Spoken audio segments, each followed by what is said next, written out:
Como sair da escuridão? Este é um tema muito intenso que eu quero trazer hoje para o seu coração, crendo que o Espírito Santo vai fazer uma grande obra através de mim, em você e também em mim. Então, que você e eu possamos juntos, agora, assentados, aprendermos aos pés de Jesus. Hoje eu quero falar de uma pessoa muito conhecida na Palavra de Deus. Nós temos vários livros feitos por ele, né? Os livros de Paulo, mas eu quero contar um pouquinho da história de Paulo antes dele ser Paulo, antes, quando ele se chamava Saulo. Saulo foi uma criança de família judaica, ele teve a oportunidade de estudar numa escola da sinagoga e ali nessa escola ele aprendia as profissões. Então, quer dizer, já cresciam com um diferencial. Quando adolescente, ele foi até Jerusalém, ele teve também a oportunidade de ser um soldado romano. Imagina, ele tinha suas raízes judaicas e era um cidadão romano, né? Ele adquiriu isso. E aí, então, eu deixo para você essa palavra, Saulo a caminho de Damasco. Como posso vencer a escuridão? Saulo, então, ele era um homem, gente, cheio de religiosidade. E aí, eu não sei a que nível está a sua vida espiritual. Muitas vezes nós pensamos estar fazendo tudo de acordo com a vontade de Deus, mas muitas vezes nós estamos apenas sendo religiosos, né? E Saulo, ele era um religioso, ele era considerado um fariseu daquela época, ele era um voluntário, uma pessoa que queria fazer a vontade de Deus dentro de uma religião. E ele, então, prestes a virar um rabino, né? Segundo os estudos dizem, Saulo, ele ainda não era Paulo. Saulo, então, ele se coloca à frente diante do sumo sacerdote e ele oferece o seu serviço. Ele pede cartas para que ele fosse até as sinagogas e ele pudesse prender aqueles que se diziam ser da seita de Jesus Cristo. Olha isso. Saulo, então, ele veio numa época onde Jesus já havia sido ressuscitado e existia mais ou menos uns 5.000, mais um pouco de 5.000 cristãos naquela época. E ele, como um judeu, ele não aceitava que Jesus, que era o Messias que eles aguardavam, ele não aceitava que esse Jesus já tinha vindo, que esse Messias já tinha vindo. O que Saulo faz? Ele então se coloca à frente, ele se oferece para ir buscar estes cristãos e pessoas que, segundo o conhecimento dele, participavam de uma seita, né?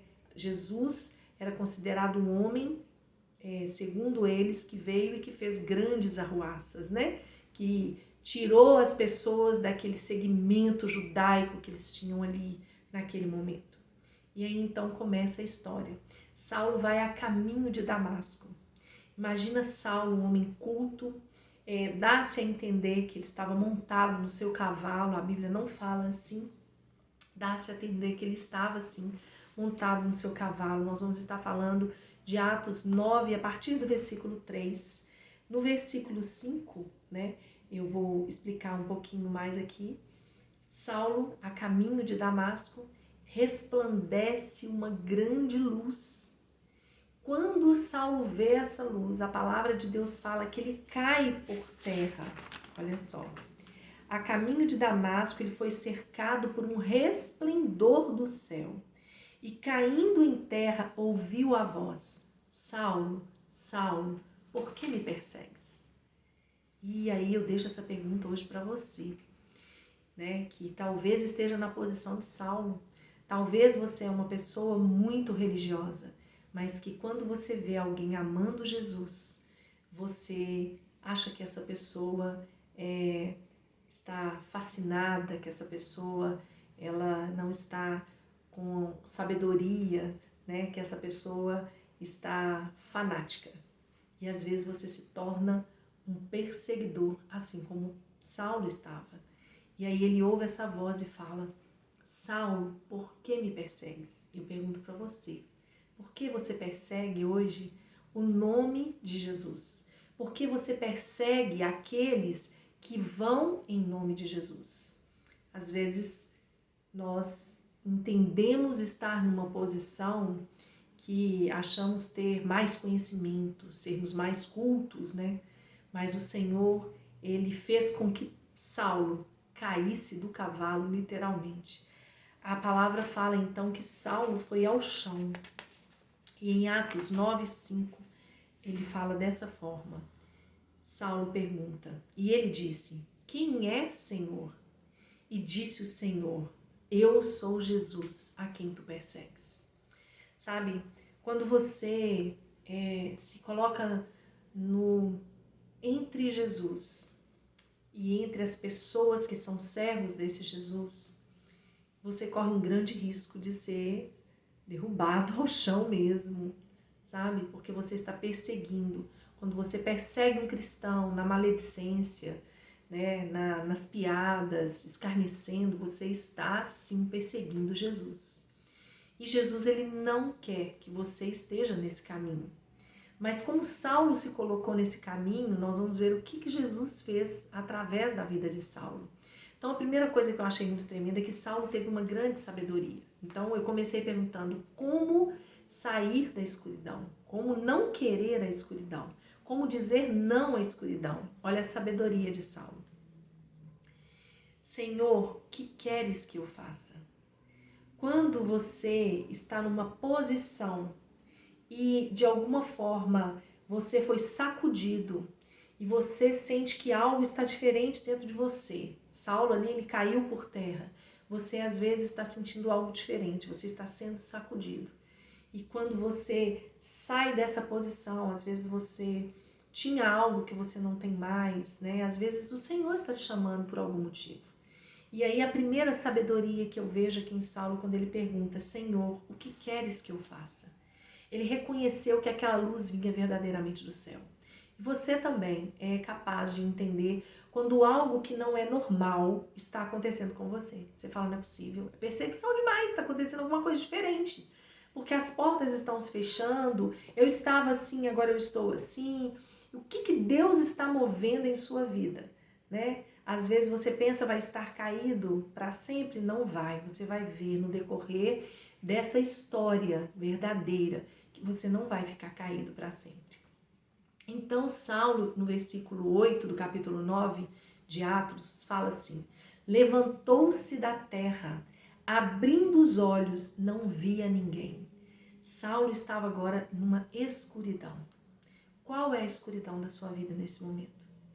O que você tem vivido que tem sido uma escuridão muito grande? Saulo era um homem que tinha tudo e que todas as pessoas estavam ali ao redor dele, né? Ele tinha soldados que estavam indo junto com eles, as pessoas ouviram a voz, mas não viam ninguém. E as pessoas sentiram temor, como Saulo sentiu temor. Só que Saulo caiu e quando ele levanta, ele abre os seus olhos e ele não vê. Às vezes você está com seus olhos abertos, mas você não está vendo uma saída. Às vezes os seus olhos estão abertos, mas você não está tendo a visão do espiritual de Deus na sua vida. Sabe? Deus é espírito. Deus é espírito. E Ele trabalha em espírito. E Ele busca aqueles que o adorem em espírito e em verdade. Só um momento. Então, Saulo, ele foi conduzido a Damasco. Ele pergunta: Senhor, o que queres que eu faça? E aqueles homens que estavam com Saulo pegam Saulo e guiam Saulo até a cidade de Damasco. Quantas vezes pessoas que são subordinados a você querem guiar você e você não permite, né? Saulo aqui foi guiado pelos seus subordinados. Ele entrou na cidade através dos passos e sendo guiado pelas mãos dessas pessoas. E ele foi até uma casa e ele ficou ali. E o Senhor falou com ele onde ele deveria estar. E ele foi até aquele lugar. E aí aparece uma pessoa que eu fico maravilhada. Essa pessoa se chama Ananias. eu ouvi falar de Ananias. Eu creio que só aqui mesmo que a gente ouve falar de Ananias. Então, a palavra fala em Atos 9:10, fala assim: havia em Damasco, na cidade que Deus preparou para Saulo estar, um certo discípulo chamado Ananias. Quem era Ananias? Um certo discípulo, que a gente nem fala como ele era, quem ele era, mas o Senhor via o caráter desse homem. O Senhor via como esse homem amava a Jesus. E então Jesus aparece para esse homem numa visão. E em visão o Senhor fala com esse homem. Em visão ele fala: Ananias. E em visão ele responde: eis-me aqui, Senhor. Era um servo, um certo discípulo. Às vezes você hoje pensa que você é um certo discípulo. Eu sou tão pequenininho, eu não sei nada. Eu sou, sabe, uma ovelhinha tão escondidinha ali dentro. Eu não estou apta a fazer nada que Deus me chama para fazer. Hoje eu quero falar também com você. Então são dois tipos de pessoas. Saulo, que tinha um nível social, uma cultura, uma vida que era tudo, que ele tinha tudo. E Ananias, que era um certo discípulo que amava Jesus e que fazia a vontade de Jesus, mas que ouvia. Quando Jesus disse Ananias, ele disse: eis-me aqui, Senhor. Vamos ver até onde esse eis-me aqui vai, né? Aí Deus dá a ordem para ele: olha, Ananias, você vai lá na rua direita, você vai procurar a casa de Judas, e nessa casa você vai procurar por um homem de Tarso chamado Saulo. Ele já está lá orando e eu já dei para ele a visão, ele já teve a visão que você vai entrar ali e que você vai permitir, tocando nos olhos dele, você vai orar por ele e você vai trazer a visão dele de volta. E aí, Ananias conhecia a fama de Saulo. Ananias fala assim: Senhor, Atos 9, 13 e 14. Porque este homem, Senhor, este homem é o perseguidor. Dá uma olhadinha lá no 13 e 14. Ele tem poder aqui dentro para perseguir, para matar e para mandar prender. Senhor, este homem persegue aqueles. Por que, imagina? Porque eu vou ter que ir lá, eu posso ir lá e ser preso. Eu posso estar falando para uma pessoa que é uma emboscada. Como que o Senhor quer me usar para um homem desse? Como se diz, este homem, ele está acima de mim. Esse homem, ele pode me prender. Às vezes você é tão pequenininho e Jesus quer te usar para falar para uma pessoa tão grande que às vezes nesse momento literalmente está caindo do cavalo, né? Então você tem medo. E Ananias teve esse medo. Porém, quando ele pergunta para Deus, né, sobre este homem, Jesus responde para ele, olha a resposta: vai, porque este é para mim um vaso escolhido para levar o meu nome diante dos gentios e dos reis e dos filhos de Israel. Olha que coisa mais linda a intimidade. Você pode ser pequenininho, mas se você tiver intimidade com Deus, Deus vai te usar para tirar a escuridão, para tirar as escamas dos olhos daquele que hoje pensa ser grande. Deus faz isso, ele usa os pequenos para confundir os grandes. E este homem que é grande, Deus não descarta ele. Deus usa este homem também. E Deus fala com ele que este homem era um vaso escolhido para levar o nome de Deus, o nome de Jesus, aos gentios, aos reis e aos filhos de Israel. Saulo, na posição que ele tinha, ele era capaz de ir até os reis da terra. E às vezes Deus quer usar você tão pequenininho para ajudar esse homem a ter visão. Às vezes você fala: eu não fiz nada para Deus, mas às vezes uma alma que você ganha para Jesus vai ganhar 1000. E você teve parte disso porque você foi usado para uma alma. Jesus, ele quer que tanto grande quanto pequeno diga: eis-me aqui. Saulo perguntou para Deus assim: o que queres que eu faça? E Ananias respondeu: eis-me aqui, Senhor. Mesmo indagando com medo, ele foi e ele confiou e ele foi até Saulo e ali ele orou e a visão de Saulo voltou. ele passou a enxergar, ele foi batizado, ele conviveu no meio dos discípulos, a ponto de que até os discípulos ficaram desconfiados dele, pensando assim, esse homem vai criar uma emboscada para nós. Mas o Senhor era com ele. O Senhor fez Saulo depois transformar o seu nome em Paulo, e Paulo fez muitas viagens missionárias. Nós temos muitos livros da palavra de Deus no Novo Testamento hoje que fala das viagens de Paulo e como Paulo foi usado, sendo ele antes Saulo. Hoje eu te falo, você pode ser um Saulo e Deus quer transformar você em Paulo.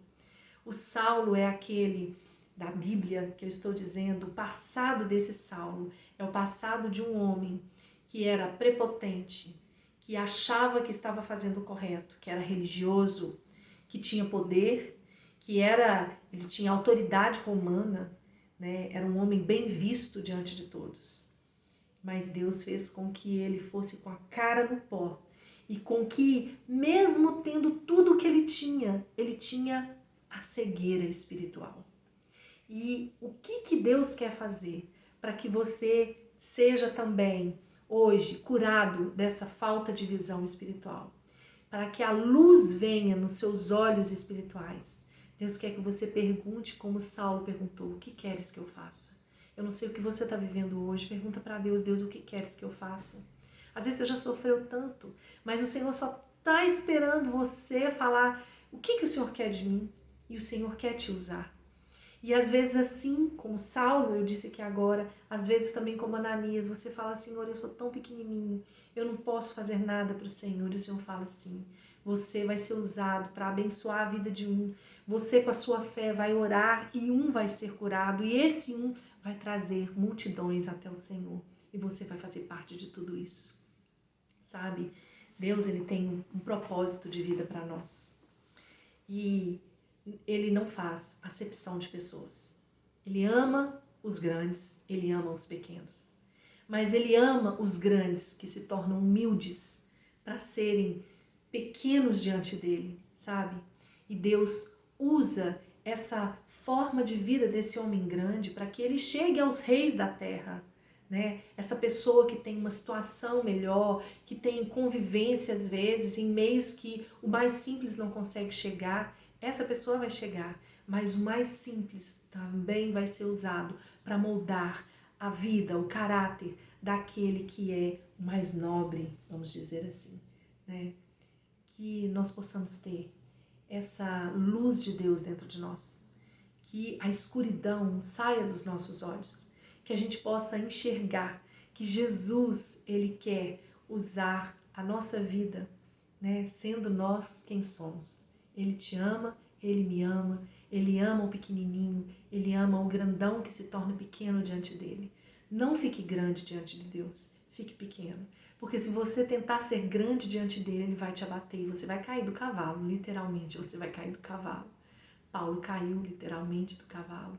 Às vezes você pode cair da sua posição social, às vezes você pode ter coisas sendo retiradas da sua vida, pessoas sendo retiradas porque você acha que você é o maior, você acha que você é o grande religioso, e Deus não quer de você um religioso, ele quer de você um cristão verdadeiro, que ama o nome dele, que levanta o nome dele e que não persegue aqueles que amam o nome dele.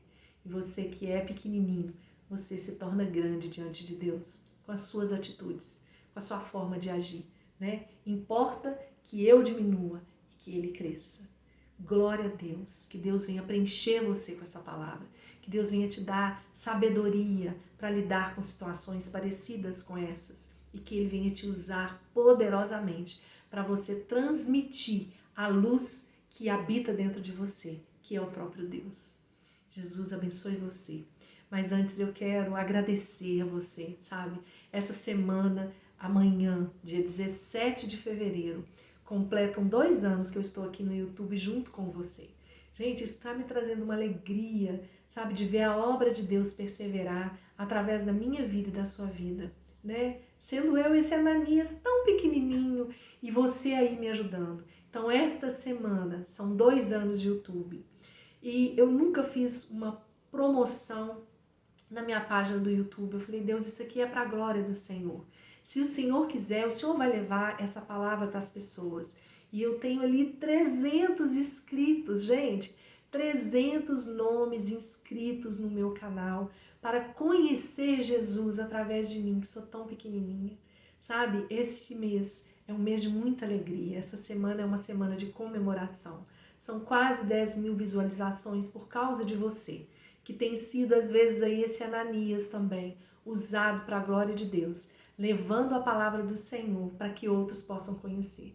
Muito obrigada. Toda a honra, toda a glória seja dada ao Senhor Jesus. Tudo é dele por ele. Às vezes para muitos isso não é nada, para mim isso é muito, porque daqui de dentro da minha casa, com o eis-me aqui, como disse Ananias, o Senhor está fazendo a obra na vida de outras pessoas. Então, muito obrigada a Deus primeiramente e a você. Continue compartilhando, né? Você que está tendo a oportunidade pela primeira vez, se você interessar, inscreva no canal, ative o sininho para você estar recebendo as notificações e vamos juntos levar a palavra de Deus diante dos povos dessa terra. Que Jesus abençoe você poderosamente e eu conto com você nessa missão. Fique na paz, um grande abraço para você. Que Jesus abençoe você e toda a sua família. Um abraço.